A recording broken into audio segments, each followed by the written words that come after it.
అందరికీ నమస్తే ఫ్రెండ్స్. నా పేరు మాధవి.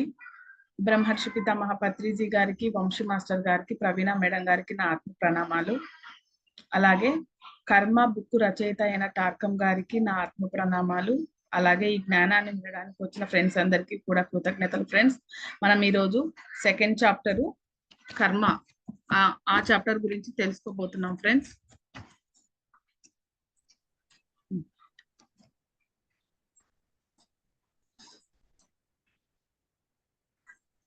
మనుషులకు తమను ఇబ్బందికి గురి చేసి తిట్టి తమను వ్యతిరేకంగా అసూయతో ద్రోహం చేసిన వారి పట్ల అసహ్యం ఉంటుంది. వాళ్ళు అటువంటి వారి పట్ల నిరంతరం వైరంతో ఉంటారు. వాళ్ళు ఆ పనులు చేసిన వాళ్ళని క్షమించటం గాని లేదా ఆ పనినే మర్చిపోవటం గాని జరగదు. ఆ ఒత్తిడులు క్రమంగా ఒక చోట చేరి దెబ్బతిన్న వారి సృజనాత్మకతను నెమ్మదిగా నశింపజేస్తాయి. అంతే కదా. ఎవరైనా ఏదైనా ద్రోహం చేసినా ఏమైనా చేసినా మర్చిపోము. మర్చిపోక దాన్ని పదే గుర్తు పెట్టుకోవటం వల్ల ఆ దెబ్బతిన్న వాడి యొక్క సృజనాత్మకత పాడైపోతూ ఉంటుంది. అది ఎట్లా అంటే ఆ ఆలోచనలు చేసి అవునైతే వాడి గురించి కోపం పెంచుతారు. కోపం, ద్వేషం కాస్త ఈర్ష్య ఇవన్నీ పెరిగిపోయినాయి కదా. ఒక్కొక్కటి పెరిగిపోయింది. అదే కదా లోపల గూడు కట్టుకుంటా ఉంటది. వాడిని చూసినప్పుడల్లా క్షమించాలి అనేది రాదు. లోపల నుంచి ఆ కోపమే వస్తుంది.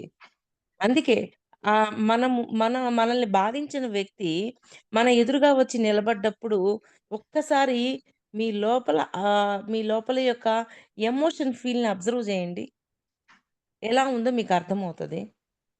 ఆ ఎమోషన్ లేకుండా నేను బ్యాలెన్స్‌డ్‌గా వాడితో మాట్లాడగలుగుతున్నానా? అంటే క్షమించగలిగినప్పుడు. లేదు లోపల రగులుతుంది. నాకు ఇలా చేస్తావా? అలా చేస్తావా? అని. అప్పుడు ఆ లోపల అది వాడి మీద ద్వేషంగా మారిపోతూ ఉంది. ఆ ద్వేషం ఏం చేస్తుంది? మన ఉన్నతత్వాన్ని తగ్గించేస్తుంది. క్షమించకపోవటం వల్ల. సరే ద్రోహం చేశాడు. చేశాడు వదిలేయి. ఏ మనం ఎంతో మందికి చేసినప్పుడు మనకు అలాంటి ద్రోహం ఎదురయింది. ఈ ప్రతిచర్య ఎదురయిందంటే మనం గతంలో చర్య చేశాం. అందుకే ఈ ప్రతిచర్య ఎదురైంది. కానీ ఈ ప్రతిచర్య నుంచి నేను నేర్చుకున్నాను మళ్ళీ ఇట్లాంటి చర్య చేయకూడదు అని మన లోపల ఎమ్మన్నే ఆ ఆన్సర్ రావాల. ఎప్పుడైతే ఆ ఆన్సర్ వస్తుందో మనము తిరిగి వాడిని క్షమించగలుగుతాం. లేకపోతే క్షమించలేం. మనం ముందు నుంచి చెప్పుకుంటున్నాం. ప్రతిచర్య ఎదురయ్యింది అంటే గతంలోనో, గత జన్మల్లోనో మనం అలాంటి చర్య చేశాము అని. అది ఎమ్మటే మనం గుర్తొచ్చినప్పుడు మనం 10 మందికి చేసినప్పుడు ఒకరి ద్వారా మనకు ఆ ప్రతిచర్య ఎదురయింది. ముందు ఒక ఇన్ఫర్మేషన్ ఇచ్చింది. ఇదిగో నువ్వు చేసిన లెక్కల్లో ఒక లెక్క అని. ఓకే. నేను చేసిందే కాబట్టి తిరిగి ఇవ్వకూడదు. వీడిని క్షమించాలి.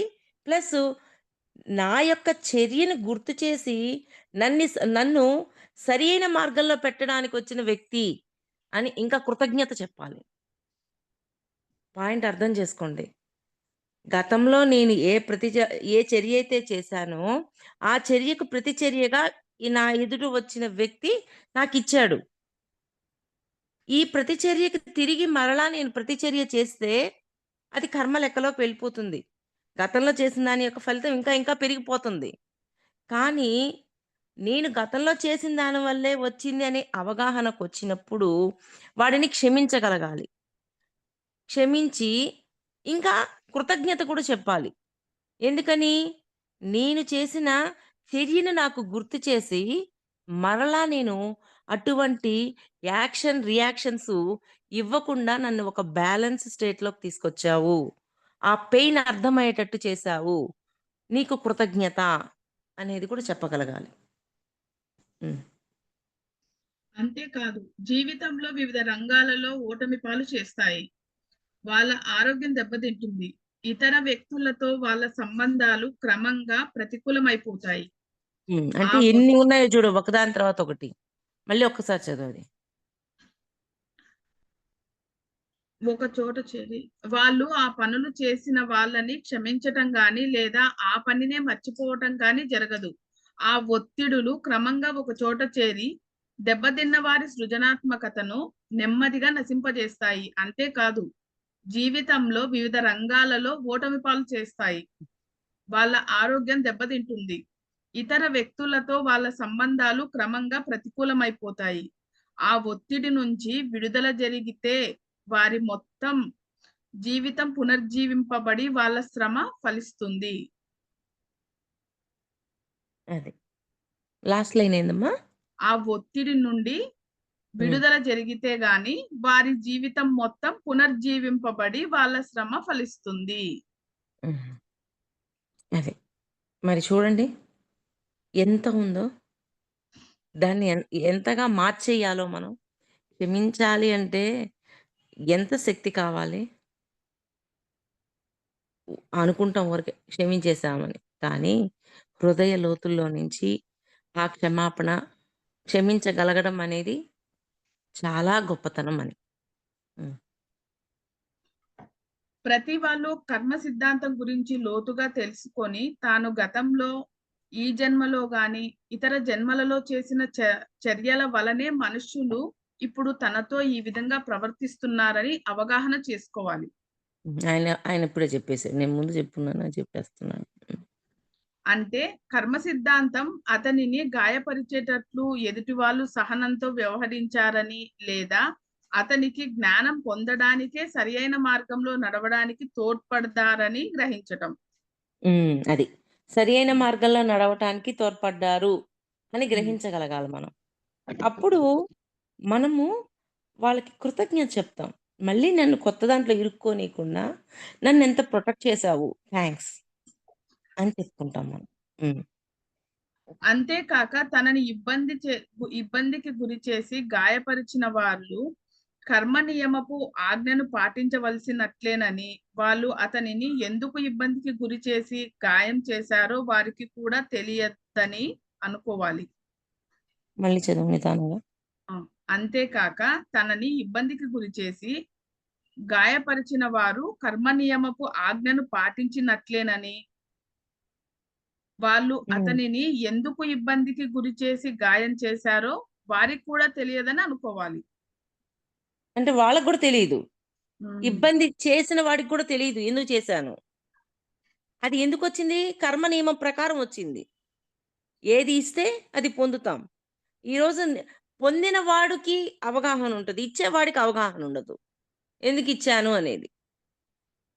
ఆ పాయింట్ చెప్తున్నారక్కడ. ఈ క్రమంలో ఆలోచించటం వలన మీ మనస్సులో ఒత్తిడి తగ్గి మీలో ఏర్పడిన ఆ ప్రతిబింబాలు మీరు మీ సమయాన్ని శక్తిని నిరంతరం వృధా చేసుకుంటూ మోస్తున్న ద్వేషం కోపం మీ నుంచి విడుదల నన్ను విడుదల కో-హోస్ట్ చేయి అవుతుంది. మాధురి. అక్క కో-హోస్ట్ చేయి నన్ను.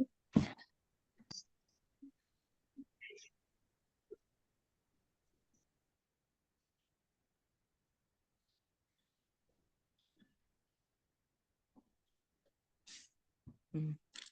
ఈ క్రమంలో ఆలోచించడం వలన మీ మనస్సులో ఒత్తిడి తగ్గి మీలో ఏర్పడిన ఆ ప్రతిబింబాలు మీరు మీ సమయాన్ని శక్తిని నిరంతరం వృధా చేసుకుంటూ మోస్తున్న ద్వేషం కోపం మీ నుంచి విడుదల అవుతుంది. ఆ 2 లైన్స్ ఒక్కరో నిదానంగా చదువు. పైనుంచి చదువుతాక అంతేకాక తనని ఇబ్బందికి గురి చేసి గాయపరిచిన వారు కర్మ నియమపు ఆజ్ఞను పాటించవలసిందేనని, వాళ్ళు అతనిని ఎందుకు ఇబ్బందికి గురి చేసి గాయం చేశారో వారికి కూడా తెలియదని తెలుసుకోవాలి. అంటే కర్మ నియమాన్ని ఫాలో అయ్యాడు. అంతేకాని ఆ గాయం ఎందుకు చేశాననేది కూడా అవగాహన ఉండదు వాళ్ళకి. గాయపడ్డవాడికి అవగాహనొస్తది. హ్మ్. ఈ క్రమంలో ఆలోచించటం వలన మీ మనస్సులో ఒత్తిడి తగ్గి మీలో ఏర్పడిన ఆ ప్రతిబింబాలు మీరు మీ సమయాన్ని శక్తిని నిరంతరం వృధా చేసుకుంటూ మోస్తున్న ద్వేషం కోపం మీ నుంచి విడుదలవుతుంది. అప్పుడు విడుదలైపోతాయి. వాటి నుంచి మనం మన లోపల పెంచుకొనున్నారు కదా! వాళ్ళ లోపల పెంచుకొనున్న దాని నుంచి బయటకొచ్చేస్తారు.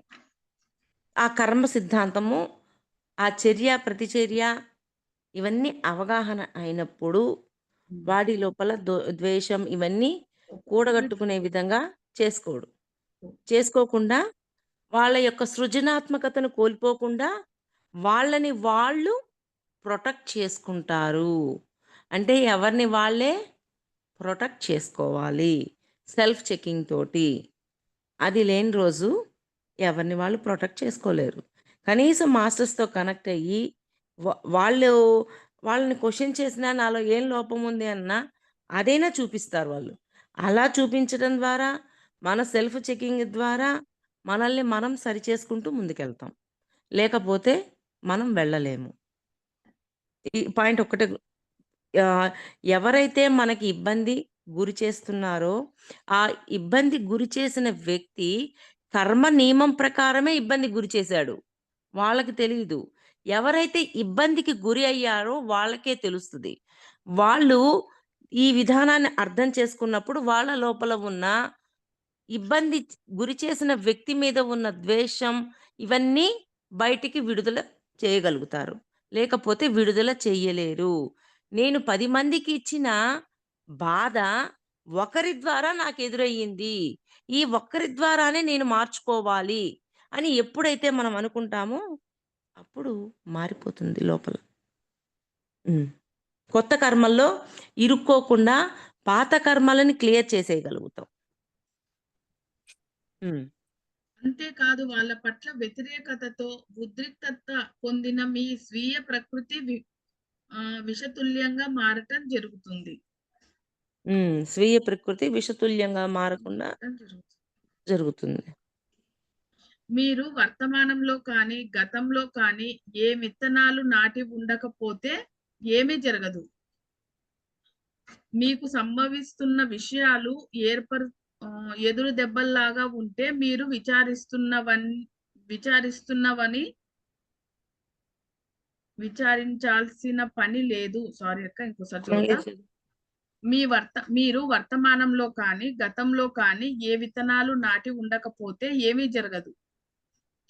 మీకు సంభవిస్తున్న విషయాలు ఎదురు దెబ్బల్లాగా ఉంటే మీరు విచారించవలసిన పనే లేదు. ఎందుకంటే ఈ ఎదురు దెబ్బలే మిమ్మల్ని ఉన్నతులను చేసి గొప్ప విజయం వైపు నడిపిస్తాయి. అలాగని ఎదురు దెబ్బలు తగలకూడదు, ఏమీ తగలకూడదు అంటే కుదరదు. ఆ ఎదురు దెబ్బలే మనల్ని ఇంకా ఉన్నతంగా తయారు చేస్తాయి. ఇంకా దివ్యత్వంలోకి తీసుకెళ్తాయి. హ్మ్. ఈ విధంగా మీలోని అనుకూల సృజనాత్మక శక్తులు మరింతగా ఉద్దీపనమై పనిచేస్తాయి. అంతే. మరింతగా ఉద్దీపనమై అంటే యాక్టివ్ అయ్యి హ్మ్. పని చేయటం మొదలుపెడతాయి. ఇదివరకు ఎదుట వాళ్ళు ఇచ్చిన యాక్షన్‌కి ఎమ్మటనే రియాక్షన్ ఒస్తది. కానీ ఇప్పుడు రియాక్షన్ రాదు. పొయ్యే కొద్దీ, పొయ్యే కొద్దీ. ఎమోషన్ బ్యాలెన్స్ చేస్తూ ఉన్నాం. వాడి యాక్షన్‌ని ఒక నిమిషము అబ్జర్వ్ చేస్తాం. అబ్జర్వ్ చేసి, ఓహ్! ఈ యాక్షను నేనిచ్చిందే కదా! మళ్ళీ నాకు రియాక్షన్ అవుతుంది. ఓకే. జాగ్రత్త. ఇక్కడ మళ్ళీ నువ్వు రియాక్ట్ అవ్వకూడదు. ఎమోషన్ అవ్వకు. బ్యాలెన్స్ అని ఫాస్ట్‌గా అయిపోతుంది. ఫస్ట్‌లో కొన్ని నెలలు పడతది. తర్వాత కొన్ని వారాలు పడతది. కొన్ని రోజులు పడతది. కొన్ని గంటలు పడతది. కొన్ని నిమిషాలు పడతది. అలా ఆహ్, ఫ్ర ఆ ఎమోషన్‌ని బ్యాలెన్స్ చేస్తూ వస్తాం మనం. కానీ హ్మ్. ఇప్పుడు మీరు పొందుతున్న విచార బీజాలు నాటింది మీరే అయినప్పుడు మిమ్మల్ని మీరు ఎలా క్షమించుకుంటారు? ఈ హ్మ్. సమస్యకు నిజమైన పరిష్కారము ఆ విత్తనాలు నాటింది మీ నిజతత్వము, చైతన్యము కాదని నిద్రాణ స్థితిలో ఉండి ఎరుకలేక మీ వ్యక్తిత్వం ఆ పని చేసిందని గ్రహించడం మీ గత నిమ్న ఆత్మ కోరికల గుడ్డి ప్రేరణతో చైతన్యం పొంది వ్యక్తిత్వాన్ని ఒత్తిడి చేసి ఈ పనులు చేయిస్తుంది. ఇంకొకసారి చదువుతానక్క. కానీ నిదానంగా చూడండి. కొంచెం కానీ స్లోగా చదువు. ఇప్పుడు మీరు పొందుతున్న విచార బీజాలు నాటింది మీరే అయినప్పుడు మిమ్మల్ని మీరు ఎలా క్షమించుకుంటారు? అంటే ఏ విచార బీజాలైతే నాటామో అవి మనమే గదా! నాటుకుంది. ఆ నాటుకున్న వాటిని ఎలా క్షమిస్తాము. అది. ఈ సమస్యకు నిజమైన పరిష్కారం ఆ విత్తనాలు నాటింది మీ నిజతత్వము చైతన్యము. రెండు కాదని నిద్రాణ స్థితిలో ఉండి ఎరుకలేని మీ వ్యక్తిత్వం ఆ పని చేసిందని గ్రహించటం. అక్కడ నిద్రాణంలో ఉన్న ఎరుక లేని వ్యక్తి స్థితిలో, ఆ అంటే పని ఎరుక లేదు అంటే ఆ జ్ఞానం లేదు. లేదు. ఆ జ్ఞానం లేదు, ఆ ఎరుక లేదు, ఏమీ లేని స్థితిలో, ఆ నిద్రాణ స్థితిలో మనము దాన్ని సృష్టించాము అని చెప్తున్నారు. ఆ హ్మ్. మీ గత నిమ్న ఆత్మ కోరికలు మీ గత నిమ్న ఆత్మ కోరికలు గత గుడ్డి నిమ్న నిమ్న ఆత్మ కోరికలు ఆత్మ ఆత్మ కోరికలు. కోరికలు హ్మ్. గత నిమ్న ఆత్మ కోరికలు గుడ్డి ప్రేరణతో చైతన్యం పొంది వ్యక్తిత్వాన్ని ఒత్తిడి చేసి ఈ పనులు చేయిస్తుంది. అంటే ఆత్మ కోరికలు. ఆత్మలో గత జన్మల నుంచి ఏ గుణాలైతే ఉన్నాయో, ఆ ఉమ్, గుణాల ప్రభావంతోనే నువ్వు ప్రవర్తిస్తున్నావు అని చెప్తున్నారు. అవును. అవును. పాయింట్ బాగా అర్థం చేసుకోండి. గుణాలు. మళ్ళీ ఆయన మళ్ళీ ఫైనల్‌గా గుణాల ప్రభావం వల్లే నువ్వు ప్రవర్తిస్తున్నావు. అంటే నీ ఆత్మలో దుర్గుణాలున్నాయి. నీ యొక్క ప్రవర్తన దుర్గుణంగానే ఉంటుంది. నీ ఆత్మలో సద్గుణాలున్నాయి.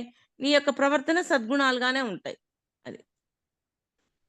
మీరు ఎక్కువ యాంత్రికంగా ఉండడం వలన కోరికలకు బానిసయ్యి అక్కసు, ద్వేషము, పరిసరాల పట్ల భయం వలన వాటిని ఉపకరణాలుగా వాడి ప్రతిస్పందించారు.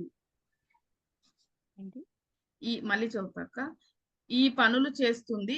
మీరు ఎక్కువ యాంత్రికంగా ఉండడం వలన కోరికలు కోరికలకు బానిసలయ్యి అక్కసు, ద్వేషం, పరిసరాల పట్ల భయం వలన వాటికి వాటిని ఉపకరణాలుగా వాడి ప్రతిస్పందించారు. అంటే కోరికలు పెరిగిపోయినియి. ఉమ్. కోరికలు పెరగటం వల్ల ఏమవుతుంది? మనం చేసే దాంట్లో ఆహ్, అది కావాలి, ఇది కావాలి అన్నప్పుడు, ఆ కోరిక తీరడం కోసం మనం ఎన్నెన్నో పనులు చేస్తూ ఉంటాం. ఈ పనులు చేసేటప్పుడు ఆ అనవసరమైన పనులు గూడా చేసి, కొత్త వాటిలో ఇరుక్కుంటూ ఉంటామనే చెప్తున్నారు. కోరిక అయితే కోరుకోవడం తప్పు కాదు. ఆ కోరిక ఎమ్మటనే తీరిపోవాలి, ఎలాగైనా తీర్చుకోవాలి అనుకోవద్దు. కోరిక వచ్చింది, కాలానికి వదిలేయండి. కాలానికి వదిలేసి అది మనకి అర్హత ఎప్పుడొస్తదో, అది మన దగ్గరికి ఎప్పుడు రావాలో, అప్పుడు మనకొచ్చినప్పుడు మనం దాన్ని యాక్సెప్ట్ చేద్దాం. కానీ ఈలోపే మనం ఏం చేస్తాం, ఆ కోరిక కోరాం కదా! ఇప్పుడే అయిపోవాల అని అనుకున్నాం. అనుకున్నప్పుడు ఏం చేస్తాం, ఇంక చుట్టూ ఉన్న వాళ్ళని మామూలుగా పీకుతామా? నాకు ఈ కోరిక తీర్చు అని పీకేస్తా ఉంటాం. దానివల్ల ప్రాబ్లమ్స్ ఎదురవుతూ ఉంటాయి. మీరు అన్ని వెధవ పనులు చేసిన మీ గత చైతన్యం పట్ల విచారిస్తారు. మీరు అన్ని వెధవ పనులు చేసిన మీ గత చైతన్యం పట్ల విచారిస్తారు. కానీ హ్మ్. ప్రస్తుతం మీరు అది కాదు, ఇంకా మంచి జీవితాన్ని జీవించాలని తెలుసుకున్న ఎరుకగల వ్యక్తి. అంటే గత చైతన్యం ఎరుక లేదు. అక్కడ అజ్ఞానంలో ఉంది. కానీ ఇప్పుడున్న చైతన్యం, వర్తమాన చైతన్యం ఎరుకుంది, జ్ఞానంతో ఉంది. రెండింటికి వేరియేషన్ ఉందని చెప్తున్నారు. కష్టపడండి, మీ గత చైతన్యం చేసిన రుణాలన్నింటినీ ఆనందంగా తీర్చండి. అబ్బా! ఏం చెప్పారు పాయింట్. నిన్నే ఒక మేడము ఒక కలొచ్చింది అని అడిగింది. కలలో వాళ్ళ వాళ్ళ బ్రదరొచ్చి నాకు రూ. 50 ఇవ్వు అని అడిగారు. రూ. 50 ఇవ్వు అని అడిగితే ఆవిడ లేదు లేదు, రూ. 50,000 లోన్ ఉంది. రుణం ఉంది. ఆ లోన్ అంతా క్లియర్ చేసుకుంటాను అని చెప్తుంది. అంటే రూ. 50,000కి సంబంధించిన కర్మ రుణాలను క్లియర్ చేయాల్సిన డ్యూటీ ఉంది. ఆ కర్మ రుణాలని క్లియర్ చేయాలి అని వా మాస్టర్స్ ఏమడిగారు అంటే, "నువ్వు రూ. 50 ఇవ్వని చిన్న చిన్న లెక్క అడిగారు. కాదు, కాదు, నేను పెద్ద లెక్కే క్లియర్ చేయాలనుకుంటున్నాను" అని చెప్పి ఆవిడ పెద్ద లెక్కున్న ఆహ్, అదే ఫార్మ్స్ ఉంటాయి కదా! అవి తీసి ఇస్తుంది మాస్టర్స్‌కి. ఆ రుణాలన్నీ ఎవరు క్లియర్ చేసుకోవాలి? మనమే మనమే కదా. క్లియర్ చేసుకోవాలి. ఎవరో వచ్చి క్లియర్ చేయరు. ఆ రుణాలని క్లియర్ చేస్తూ మనం పరివర్తనలోకెళ్తాం. పరివర్తన అంటే గతంలో చేసిన ఆ దుష్కర్మని సత్కర్మగా మార్చగలుగుతాం. హ్మ్. పూర్తి ఇష్టంతో, జాగ్రత్తగా, ఎరుకతో గనుక ఈ విధంగా ఆలోచిస్తే అది మీ జీవితంలో కొంత సుఖాన్ని, కాంతిని తెస్తుంది. 2 తెస్తది చూడండి. సుఖాన్ని, కాంతిని. కాంతిని తెస్తది. తర్వాత కర్మను అధిగమించడం ఎలా? కర్మను హ్మ్. అధిగమించడం ఎలా? కర్మ 2 విధాలుగా అధిగమించవచ్చు. మొదటిది పశ్చాత్తాపము, రెండవది తీవ్రంగా కష్టపడడం వలన. హ్మ్. పశ్చాత్తాపం అంటే మీరు చేసిన చెడ్డ పనుల గురించి స్పష్టమైన ఎరుక, మీరు చెడు చర్యల పట్ల అవమానాన్ని భావించటం, అంతేకాదు మీరు ఎవరికి హాని చేశారో వాళ్లకు పరిహారం చెల్లించటానికి సంసిద్ధం వ్యక్తపరచటం. అంటే పరిహారం చెల్లించడానికి రెడీగా ఉండటం. హ్మ్. పశ్చాత్తాపంలో మీరు ఎక్కడ, ఎప్పుడు, ఎలా తప్పు చేశారో చూసుకొని అటువంటి పనులు హ్మ్. ఇంకెప్పుడూ చెయ్యకూడదని ఖచ్చితమైన నిర్ణయానికి వస్తారు.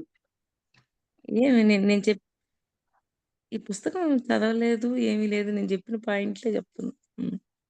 నాకే ఆశ్చర్యంగా ఉంది. అంటే చేసిన తప్పును చూసుకొని, ఇటువంటి తప్పు ఎప్పుడూ చెయ్యను. ఇక్కడ నేను తప్పు చేశానని ఒప్పుకోవడం. మీ చెడ్డ పనులను సహించని వారి పట్ల అవగాహన, సానుభూతి ఉంటాయి పశ్చాత్తాపంలో. మళ్ళీ చదవా లైను? మీ చెడ్డ పనులను సహించని వారి పట్ల అవగాహన, సానుభూతి అంటే ఉంటాయి పశ్చాత్తాపంలో. హ్మ్. ఇది ఎట్లా ఉంది కదక్క? నాకది అంత ఇంకొకసారి క్లారిటీ లేదు. ఇంకొకసారి అక్క. పశ్చాత్తాపంలో మీరు ఎక్కడ, ఎప్పుడు, ఎలా తప్పు చేశారో చూసుకొని అటువంటి పనులు ఇంకెన్నడూ చెయ్యకూడదని ఖచ్చితమైన నిర్ణయానికి వస్తారు. మీ చెడ్డ పనులను సహించని వారి పట్ల అవగాహన. సహించని వారి పట్ల అంటే వాళ్ళు మంచి వాళ్ళై ఉంటారు కదక్క. సహించలేకపోతున్నారు. ఆ! సహించని వారి పట్ల పట్ల ఓకే. అవగాహన. మనం చేసిన చెడ్డ చెడ్డ పనులను పనులను. సహించలేరు కొంతమంది. ఆ! వాళ్ళ పట్ల కూడా అవగాహన ఉండాలి మనకి. సహించని అవగాహన, వారి పట్ల హ్మ్. వారి పట్ల అవగాహన, సానుభూతి ఉంటాయి పశ్చాత్తాపంలో. అంటే పశ్చాత్తాపంలో ఉంటాయట. అవగాహన, సానుభూతి 2 ఉంటాయి. మనం చేసిన చెడ్డ పనులను ఇప్పుడు నేను ఆ చెడ్డ పని చేశాను. నేను ఈ చెడ్డ పని చేశానని చెప్తాము. నేను ఈ దుష్కర్మ చేశాను, ఈ దుష్కర్మ చేశాను అని. చెప్పినప్పుడు దాన్ని అవగాహన చేసుకోగలిగే వాళ్ళు, సానుభూతితో ఉండేవాళ్ళు ఉంటారు. కొంతమంది అలా కూడా ఉండరు. వాళ్ళ మీద వీడిట్టాంటోడు అని ఒక ఇంప్రెషన్ అభిప్రాయం. ఒక అభిప్రాయాన్ని ఫిక్స్ చేసుకుంటారు. అలా ఎప్పుడూ ఎవ్వరి మీద అభిప్రాయాన్ని ఫిక్స్ చెయ్యొద్దు. ఈరోజు అలా ఉండొచ్చు. రేపు మళ్ళీ మారిపోతారు. కానీ వాడు ఇట్టాంటి వాడు అని ఏలెత్తి చూపించడం అనేది కంప్లెయింట్. ఎందుకని? వాడికి అవగాహన అంతవరకే ఉంది. అందువల్ల వాడు అలాగే ఉన్నాడు. కానీ కొన్ని రోజుల తర్వాత వాడి అవగాహన మారతది. ఆ అవగాహన మారడానికి కొంత కాలం పడతది. కానీ ఈలోపే వాడి మీద పెట్టిన అభిప్రాయంతోటి వాడు ఎప్పుడు కనిపించినా ఆ అభిప్రాయంతోనే చూస్తాం. వాళ్ళు ఒకాళ మారినా కూడా ఆ అభిప్రాయం మీదే ఫిక్స్ అయిపోతాం. అందుకని ఈ రోజు నుంచి బాగా గుర్తుపెట్టుకోండి. ఎవ్వరి మీద ఎటువంటి అభిప్రాయాన్ని ఫిక్స్ చెయ్యొద్దు. వీడు ఇట్లాంటి వాడు అని బ్రాండేసుకోమాకండి మీ లోపల. ఎప్పుడైతే వేసుకుంటారో ఆ వ్యక్తి తిరిగి వచ్చినప్పుడు అదే విధంగా చూస్తాం. మారిపోయినా కూడా అలాగే చూస్తాం. ఓహ్! ఈరోజు ఇలా ఉన్నాడా? సరేలే మనం కూడా అలాగే ఉన్నాం గతంలో. మనం మార్చుకున్నాం. ఏదో ఒకరోజు వాళ్ళు మార్చుకుంటారు అన్న తేలికపాటి భావనతో చూసినప్పుడు, వాళ్ళు తిరిగి మన దగ్గరకొచ్చినా కూడా మనం తేలికగా ఉండగలుగుతాం. ఎప్పుడైతే వాడి మీద ఒక అభిప్రాయాన్ని ఫిక్స్ చేసామో, ఆ అభిప్రాయంతోటి లోపల వాడి మీద ఛీ! అని ఒక అసహ్యం ఏర్పడిపోతూ ఉంటుంది. ఒక చిరాకు ఇవన్నీ తయారవుతాయి. అలా అవ్వకూడదు. ఎందుకంటే, గతంలో మనం కూడా అలాగే ఉండి, మనం కొన్ని మెట్లెక్కాం. వాడు ఏదో ఒక రోజుకెక్కుతాడు అన్న అవగాహనతో ఉండాలి. పాయింట్ బాగా అర్థం చేసుకోండి మాస్టర్స్. ఆ ప ఆ అవగాహనతో ఉంటేనే ఎదుట వ్యక్తిని ఎప్పటికైనా మనం అంగీకరించగలుగుతాము. లేకపోతే మనం అంగీకరించలేము. హ్మ్. పశ్చాత్తాపంలో మీరు హాని చేసిన వారికి క్షమాపణ అడిగే ధోరణి ఉంటుంది. పశ్చాత్తాప పడుతున్నప్పుడు మీరు మీతో గాని ఇతరులతో గాని అసత్యాలు పలకరు. అది. అసత్యాలు పలకరు. పలకరు. ఎందుకంటే నేను ఇది చేశాను కాబట్టే నాకు ఈరోజు ఈ జబ్బొచ్చి కూర్చుంది. లేకపోతే నాకు ఈ జబ్బు రాదు. నేను వాడిని అలాగా హింసించాను. ఆ హింసకు ప్రతిచర్యగా నాకు ఈ హింస ఇవ్వబడింది అని మనం నిజాలే మాట్లాడతాం. నిజమైన పశ్చాత్తాపం గాఢ కర్మను కూడా నాశనం చేసి ఒక సరికొత్త చైతన్యంతో నూతన జీవితాన్ని నిర్మించుకోవడం కోసం మిమ్మల్ని విముక్తుల్ని చేస్తుంది. చూడండి మళ్ళీ చదవలేను. నిజమైన పశ్చాత్తాపము గాఢ కర్మను కూడా నాశనం చేసి ఒక సరికొత్త చైతన్యంతో నూతన జీవితాన్ని నిర్మించుకోవడం కోసం మిమ్మల్ని విముక్తుల్ని చేస్తుంది. ఎంత అద్భుతమో పశ్చాత్తాపం. చాలా బాగుంది. మన మన హృదయాల్లో ఆ పశ్చాత్తాపం ఉండటం మనం ఎంత అదృష్టవంతులం. అవును. హ్మ్. చాలా బాగా చెప్పారక్క. పాయింట్ చాలా బాగుంది. అంటే గాఢమైన పశ్చాత్తాపం ఖచ్చితంగా ఉండాల. పైపైన మనము పశ్చాత్తాపం చేసి కర్మ పోలేదు అంటే అది కరెక్ట్ కాదు. హృదయ లోతుల్లో నుంచి అది రావాలి. రావాలి. మీరంటారు కదక్క. లోపల నుండి రావాలి. లోపల నుండి రావాలి. హ్మ్. మీ చైతన్యాన్ని సౌందర్యం, మంచితనం, రుజువర్తనం, ఉల్లాసం, స్వేచ్ఛ, త్యాగంతో కూడిన సేవ, నిరంతరం కష్టపడటం వైపు పెంచుకుంటూ వెళ్ళడమే తీవ్రమైన శ్రమ అంటే. ఏంటి మళ్ళీ మీ చైతన్యాన్ని సౌందర్యం, మంచితనం, రుజువర్తనం, ఉల్లాసం, స్వేచ్ఛ, త్యాగంతో కూడిన సేవ, నిరంతరం కష్టపడటం వైపు పెంచుకుంటూ వెళ్ళడమే తీవ్రమైన శ్రమ అంటే. అది అయన్నీ పెంచుకుంటూ వెళ్ళడమే తీవ్రమైన శ్రమ శ్రమ అని చెప్తుంది. మీరు ఆ శ్రమ కష్టపడే అంటే అలాగా తయారవ్వడం కోసమే చేసేదే ఈ శ్రమంతా. సౌందర్యం, మంచితనం, రుజువర్తనం ఇవన్నీ ఉల్లాసం ఉండటానికే ఉల్లాసం, స్వేచ్ఛ, త్యాగం ఇవన్నీ ఇలా తయారవ్వడం కోసమే మనం చేస్తుంది ఈ శ్రమంతా. జన్మలన్నీ ఎత్తి ఈ ఈ విధంగా తయారవ్వడం కోసం మన చైతన్యం ఇంత మార్పు చెందటం కోసం ఇన్ని లక్షల జన్మలు ఎత్తుతున్నాం. మీరు కష్టపడే కొలది కర్మ యొక్క శక్తి తగ్గి కర్మ అనేది మీ జీవిత అభివృద్ధిని నిరోధించలేని స్థాయికి చేరుకుంటారు. మీరు కష్టపడే కొలది కర్మ యొక్క శక్తి తగ్గి కర్మ అనేది మీ జీవిత అభివృద్ధిని నిరోధించలేని స్థాయికి చేరుకుంటారు. జీవితం యొక్క అభివృద్ధిని నిరోధించలేని స్థాయికి. అంటే ఆపలేదు ఇంకా. ఆ కర్మ అంటే అంతకుముందు కర్మ చెయ్యాలి అంటే భయం పుట్టేది. ఇప్పుడు చూడండి దుష్కర్మలు చూసుకుంటున్నాం, క్లియర్ చేసుకుంటున్నాం. ప్రతి ఒక్క కర్మ చేసేటప్పుడు దాని యొక్క ఫలితం ఏ విధంగా ఉంటుంది ఎస్టిమేట్ చేస్తున్నాం. ఈ విధంగా చేసుకుంటూ వెళ్ళే కొద్దీ ఆ కర్మ చేయటం తేలికైపోతది. భయము. అమ్మో! ఇది చెయ్యొచ్చా? ఇది చేయకూడదా? ఏది ఉండదు. హ్యాపీగా చేసుకుంటూ వెళ్ళిపోగలుగుతాం. తీవ్రమైన పరిశ్రమను 3 ప్రపంచాల నుంచి మీ ఆత్మను పైకి లాగి తీవ్రమైన పరిశ్రమ 3 ప్రపంచాల నుంచి మీ ఆత్మను పైకి లాగి దానిని శాంతి, ఉత్సాహాలతో కూడిన శాశ్వత తలాలలో ప్రవేశింపజేస్తుంది. అంటే మన ఆత్మని అలాగ ఉన్నతంగా తయారు చేసి, అలా ఉన్నత తలాల్లోకి తీసుకెళ్ళిపోతారు. తరచూ మనం కర్మ అనేది గుడ్డి నియమం అని అనుకుంటాము. తనలో పడిన ప్రతి దానిని నాశనం చేసే యంత్రంలాగా. ఇది సత్యం కాదు. ఈ కింది విధాలుగా కర్మ సమతూకంలో తేబడుతుంది. ఇంకోసారి చదువుతాక.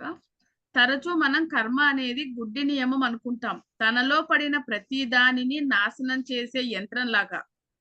ఇది సత్యం కాదు. ఈ క్రింది విధాలుగా కర్మ సమతూకంతో తేబడుతుంది. సమతూకంలోకి తేబడుతుంది.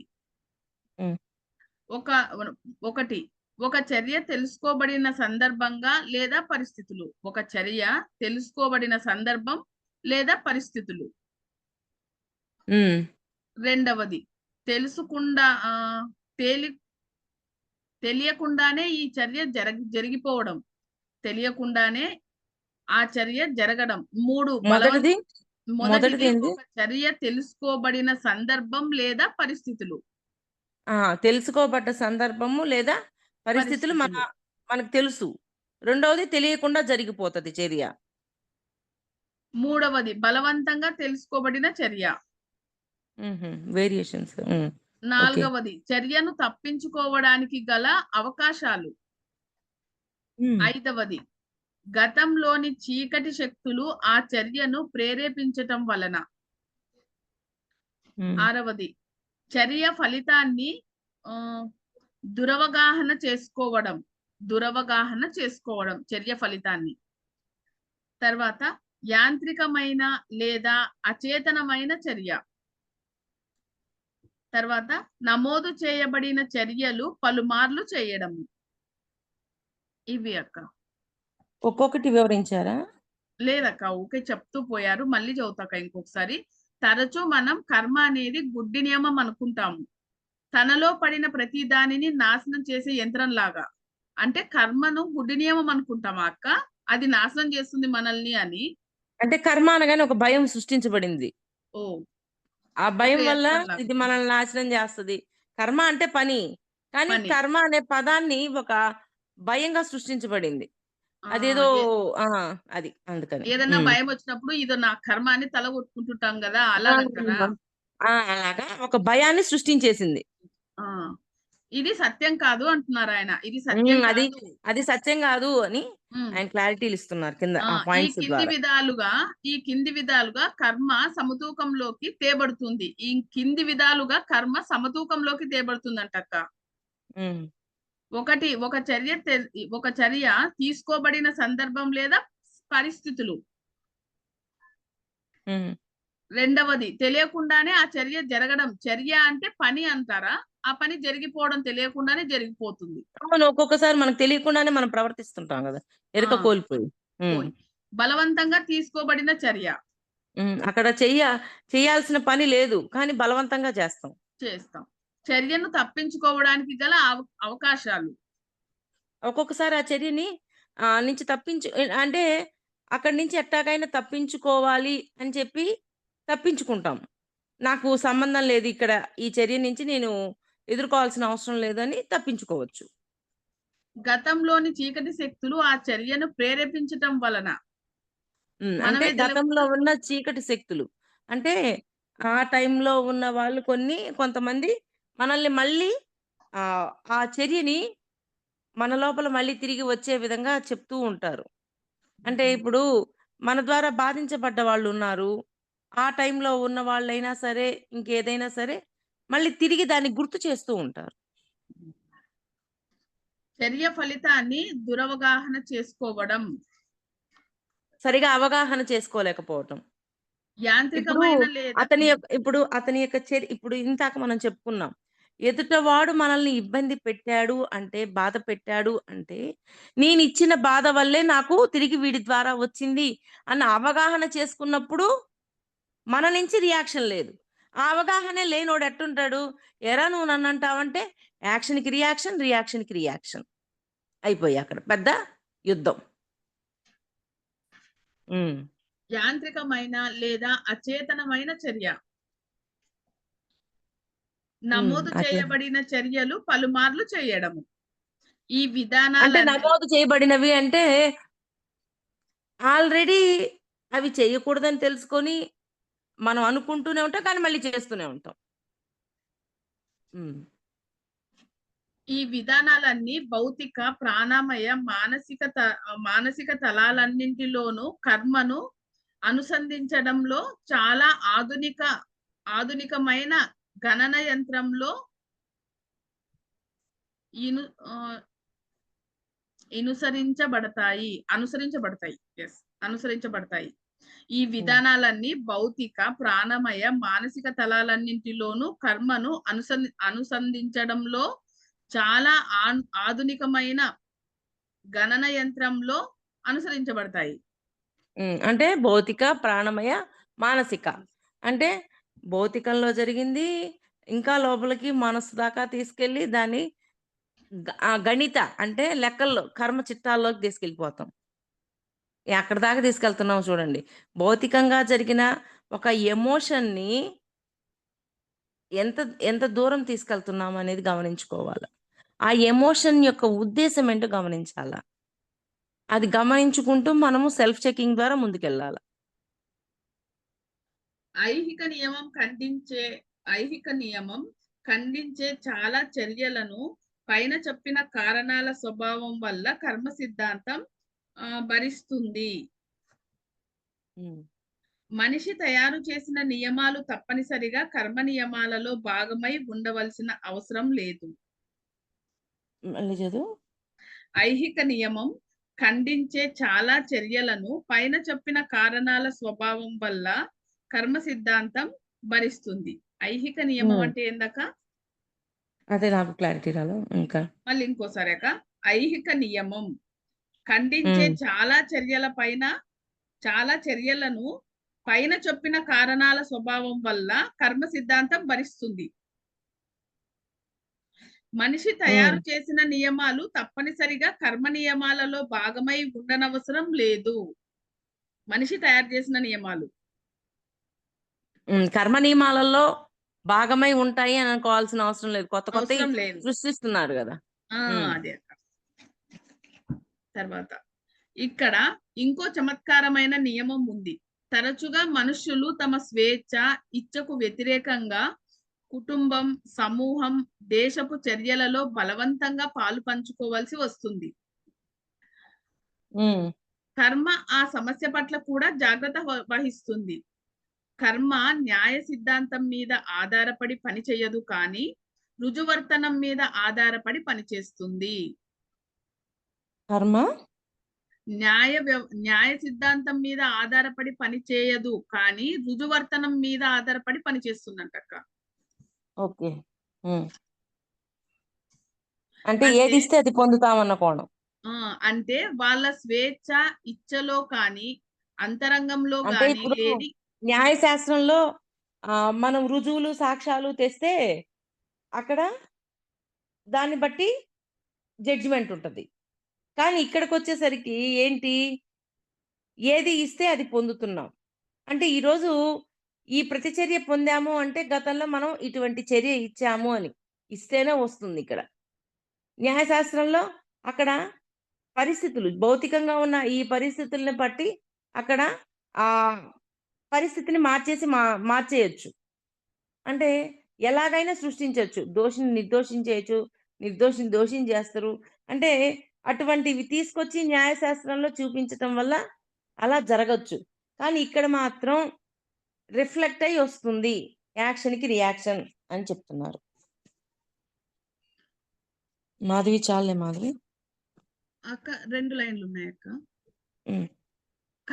అదే అక్క. కర్మ న్యాయ సిద్ధాంతం మీద ఆధారపడి పని చెయ్యదు కానీ, అది రుజువర్తనం మీద ఆధారపడి పనిచేస్తుంది. అంటే హుహు. వాళ్ళ స్వేచ్ఛ, ఇచ్చలో కానీ, అంతరంగంలో కానీ లేని చర్యలలో మనుష్యులు పాల్గొన్న కర్మ దానికి పరిహారం చేస్తుంది. అంతేకాదు రుజువర్తనం కర్మ యొక్క ప్రతిచర్యని నియంత్రిస్తుందని దీనికి అర్థం. హ్మ్. కర్మ ఓకే. యొక్క ప్రతిచర్యని నియంత్రిస్తుంది. అసలు హ్మ్. రుజువర్తనం అంటే సత్యసంధత అని అంట. సత్యం అదే కదా! ఏదిస్తే అది పొందుతాం. ఆ సత్యం ప్రకారమే అది జరుగుతుంది. 2 పే న్యాయశాస్త్రంలో అది మారుతుంది గదా! 2 పేరాలున్నాయి చదువుకుందాం అక్క. హ్మ్. గత జన్మలో కర్మభారం వలన తీవ్రమైన ఒత్తిడి, అలసట, నిస్పృహ, విచారం, అవమానం ఎదుర్కోవలసిన సమయం కూడా ఉంటుంది. హ్మ్. గత జన్మలో కర్మభారం వలన తీవ్రమైన ఒత్తిడి, అలసట, నిస్పృహ, విచారం, అవమానం ఎదుర్కోవలసిన సమయం కూడా ఉంటుంది. అంటే పెద్ద కర్మది. ఆ! తెచ్చుకున్న పెద్ద కర్మ పెద్ద పెద్ద లెక్క తెచ్చినప్పుడు ఇవన్నీ ఎదుర్కోవాల్సొస్తుంది. హ్మ్. హ్మ్. ఒక వ్యక్తి తన కర్మను స్పష్టమైన గమనింపు, ఒప్పుకోలు, గాఢ పశ్చాత్తాపంతోనూ ఇంకోసారి ఆ ఆ గోతిలో పడిపోకూడదన్న నిర్ణయంతోనూ అనుభవిస్తే, ఆ కర్మ అనుభవించే కాలంలో ఆ లోతైన జ్ఞానం పొంది స్వచ్ఛంగా మారడం జరుగుతుందంటక్క. బావుందక్క. మళ్ళీ చదవనాక్క? హ్మ్.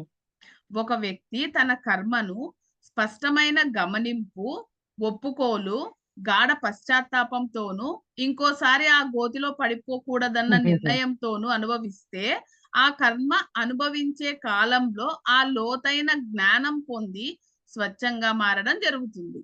అమ్మో! ప్రతి దుష్కర్మని జ్ఞానంగా మార్చడం. మార్చడం. అంటే పశ్చాత్తాపం. ఈ తప్పు చేశానని ఒప్పుకోవటం. హ్మ్. ప్రాయశ్చిత్తం. నా దగ్గరికి ఇటువంటి ప్రాబ్లమ్ ఉన్న వాళ్ళొస్తారు. వాళ్ళకి సంబంధించిన జ్ఞానం చెప్పటం. సేవ చేయటం.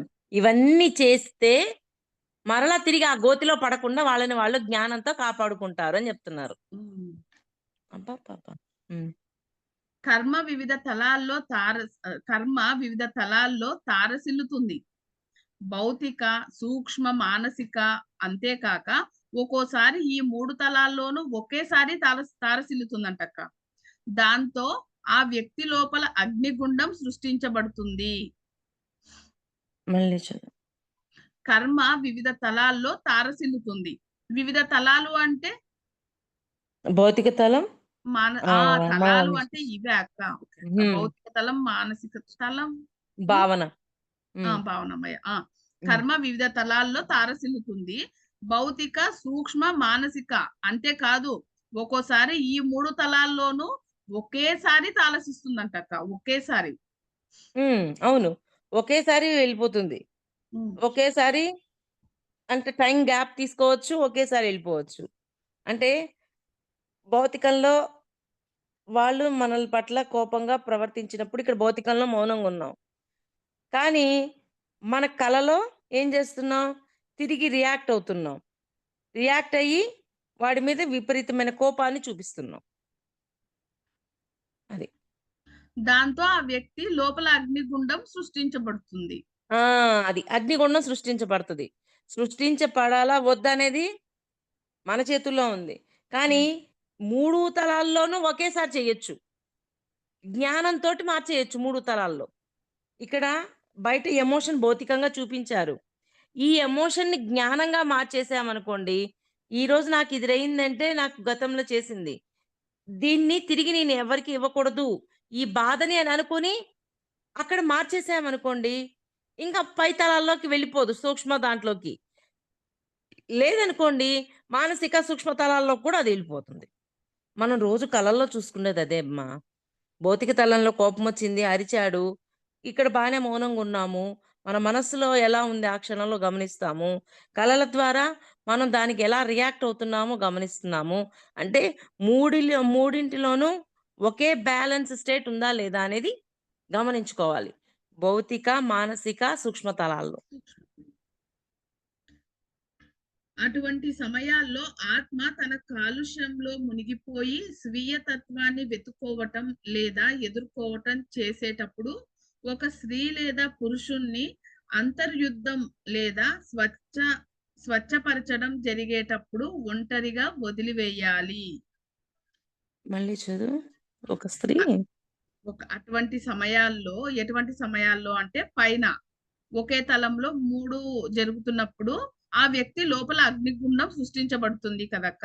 అటువంటి హ్మ్. సమయాల్లో ఆత్మ హ్మ్. తన కాలుష్యంలో మునిగిపోయి స్వీయ తత్వాన్ని వెతుక్కోవటం లేదా ఎదుర్కోవటం చేసేటప్పుడు ఒక స్త్రీ లేదా పురుషుణ్ణి అంతర్యుద్ధం లేదా స్వచ్ఛపరచటం జరిగేటప్పుడు ఒంటరిగా వదిలెయ్యాలి. అంటే సంఘర్షణ జరుగుద్ది. లోపల ఫైట్. ఇప్పుడు ఆ సంఘర్షణ జరిగేటప్పుడు ఒక ఒంటరితనం కావాల. ఆ ఒంటరితనంతో మనలో మనం అబ్జర్వ్ చేస్తూ దాన్ని మార్చేస్తాము. గతంలో ఆహ్, మాంసాహారం తింటే బలం. మాంసాహారం విటమిన్స్ ఇస్తది. ఇవన్నీ ఉన్నాయి. ప్రస్తుతం ఏం నేర్చుకుంది? మాంసం తినకూడదు. హింసవుతది. దానికి అంటే ఆ ప్రాణి భూమి మీద ఏ అనుభవం పొందాలో, ఆ అనుభవాన్ని మనం పొందనివ్వాలి. ఆ ప్రాణిని మధ్యలో ఆపడానికి మనమెవరము అని మనం కొత్తగా తెలుసుకున్నాం. ఆ గతం దానికి, ప్రస్తుత వర్తమానం దానికి మధ్యలో సంఘర్షణ జరుగుద్ది. ఆ సంఘర్షణ జరిగేటప్పుడు ఒక ఒంటరిగా ఉండడం అనేది కావాలి అనిపిస్తది. చుట్టూ ఉన్నోళ్ళతో మాట్లాడాలనిపించదు. ఒక మౌనంలో ఉండాలనిపిస్తది. అలా ఉండటం ద్వారా దాన్ని సరి చేసుకోగలుగుతాం. అది. హ్మ్.